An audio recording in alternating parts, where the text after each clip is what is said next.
I'm Eric. And I'm Patrick. We are Hardywood, and this is Stories by the James.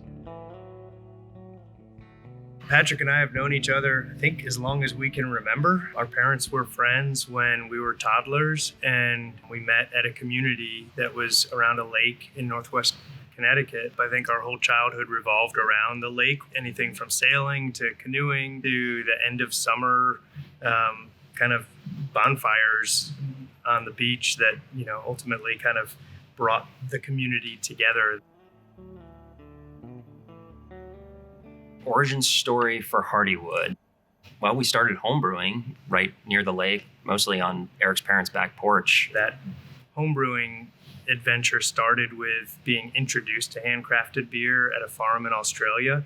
It kind of led to ultimately careers in the beer industry, selling craft beer in New York City, and eventually starting Hardywood here in Richmond. For Hardywood, we get, like most of the city, get municipal water, and most of that water comes from the James River. So to have a healthy, clean river to draw our water from is extremely important in brewing.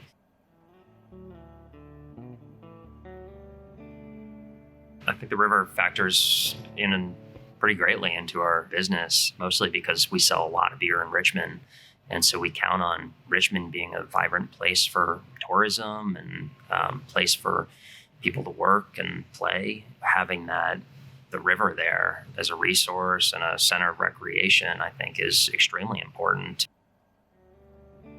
So outside of the brewery, it's certainly added to my enjoyment of living in Richmond. The JRA James River Rundown, Eric and I did together with Eric's younger brother, Chris.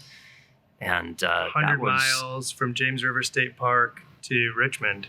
We were in Eric's parents', I think it was a 1980 or 1975 canoe that was being held together by more than a few pieces of tape.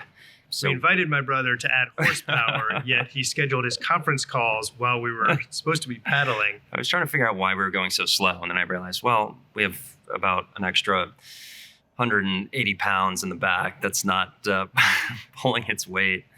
That was probably one of the most fun experiences I've had on the James. An interesting experience. Memorable, absolutely memorable. Our feeling is that every stakeholder, everyone who's ultimately sourcing their drinking water from the James, has a responsibility to try in some way, shape, or form to protect it. I think there are so many reasons to protect the James River, and hopefully that just gets people thinking about the James River, and if not, how to do their part in protecting it, that they should be using it. I feel that the more people use the James River, the more they'll discover their own reasons why they want to protect the James River.